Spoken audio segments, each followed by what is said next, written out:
О спортивных успехах башкирских спортсменов поговорим сегодня в программе «Интервью». Здравствуйте. Я представляю с великим удовольствием моего сегодняшнего гостя Лира Грушина, директор Центра фехтования и заслуженный тренер России по фехтованию. Лира Римовна, здравствуйте. Доброе утро, Роза. Доброе.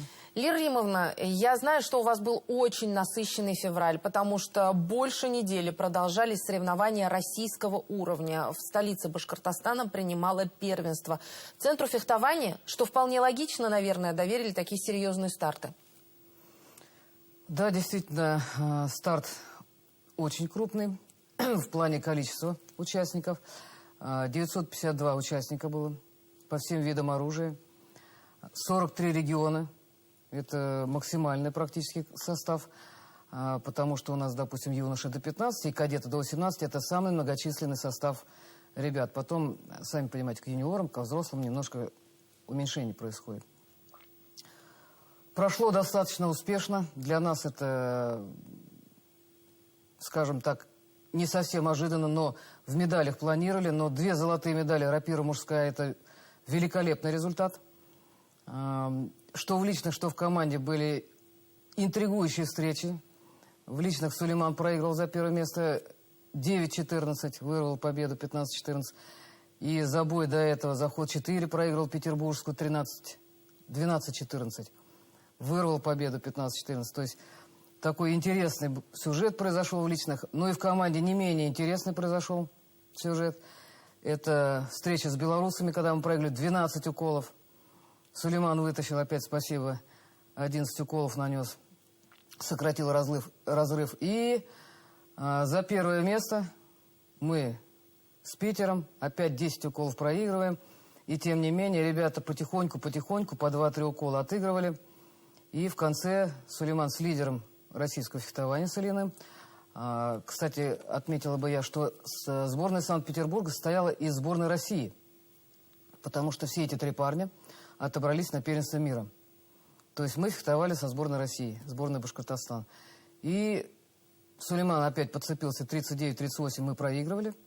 И для нас великолепно этот матч, так скажем, завершился победой.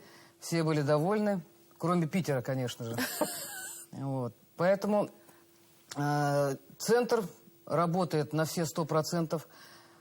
Спасибо еще раз всем, кто принимал участие в строительстве. Конечно, огромное спасибо Ради Фаридовичу. И хочу сказать, что это ведь уже не первое первенство России. Мы провели в прошлом году до 15 первенства России среди юношей. Мы провели спартакиаду юниорскую. Мы готовимся сейчас проводить спартакиаду сильнейших, взрослую. Готовимся спартакиаду учащихся проводить.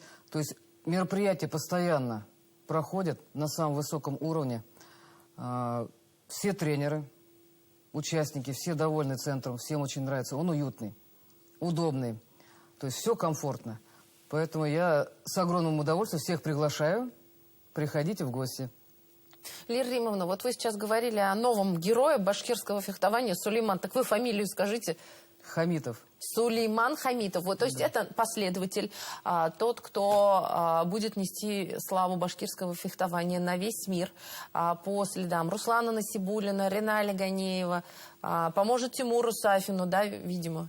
Ну, дай бог, как говорится, вашими словами, молитвами. Я бы хотел еще отметить, что у нас буквально месяц назад завершилось первенство России по юниорам, на котором блистательно также выступили еще наши юниоры. Хамдамов Ростислав выиграл, и в команде наши ребята тоже выиграли. Поэтому и юниоры у нас очень достаточно серьезные ребята. Буквально вот недели 2 назад они принимали участие на этапе Кубка мира в Тунисе, где уже Амир Фахридинов выиграл турнир. И в составе сборной России Хамдамов Ростислав и Фахридинов Амир завоевали золотую медаль там. То есть, как бы, есть и юниоры достаточно сильные, и вот уже кадеты подтягиваются. И что хотелось бы отметить, наши юниоры отобрались на первенство мира и будут участвовать на первенстве мира в Рио-де-Жанейро. И буквально через 10 дней они уже будут стартовать на первенстве Европы в городе Тбилиси. Это уже ближайший старт, имеете в виду? Да, да. Как удалось отобраться, вот я имею в виду, что сейчас у нас вроде бы и международного, был такой перерыв в международном опыте, в международных соревнованиях. Как удалось держать вот эту форму? Тренировки? Ну, я бы отметил самих ребят, наверное. Вы знаете, все-таки как в любом деле, в любой области нужен стержень. Если этот стержень есть, то тренеру на этот стержень надо одеть технику и тактику того вида спорта, которым они занимаются. Ну и, конечно же, естественно, рядом быть и подстегивать, и, как говорится, быть отцом и матерью в фехтовальном плане. Ребята сами молодцы. Ну и, конечно же, я думаю, что центр фехтования построенный немножко какой-то придал, ну, может быть, уверенность какую-то. Все-таки в тех залах, в которых мы тренировались, я не хочу сказать, что они были плохие. Они были уютные, наши, родные, намоленные, как говорится. Но этот центр, все-таки такого центра в России, в принципе, ну, считанные единицы.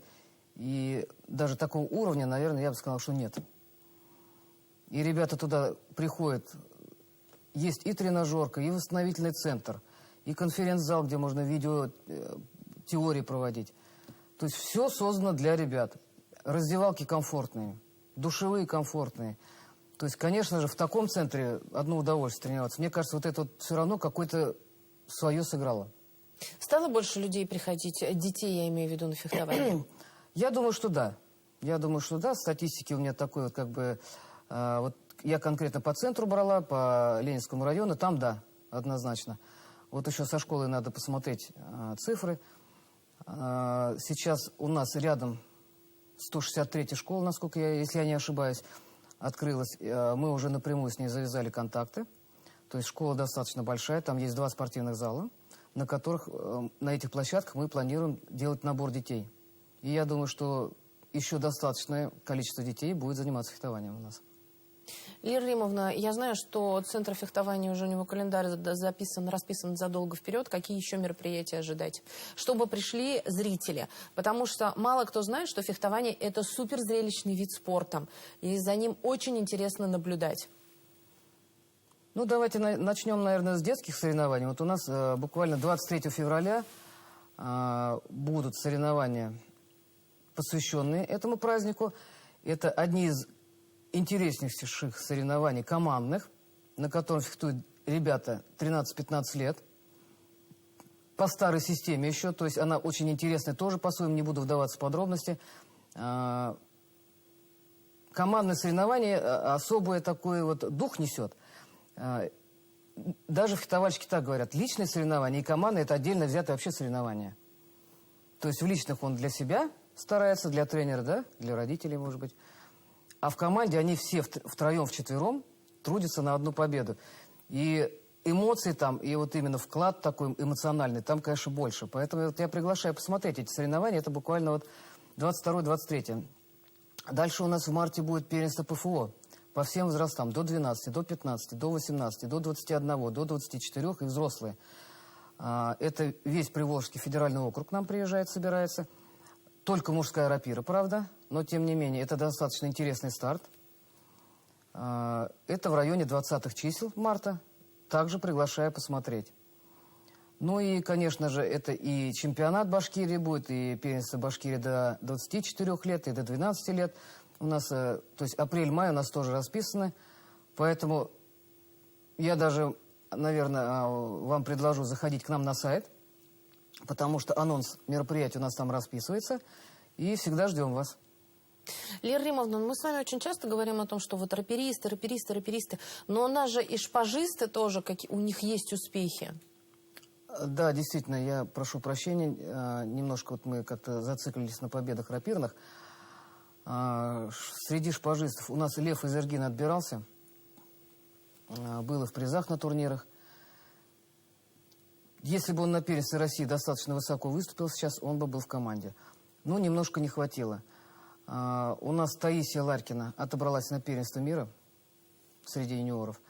Напомню, что она в начале сезона выиграла первенство СНГ, стран СНГ, и в личных, и в команде.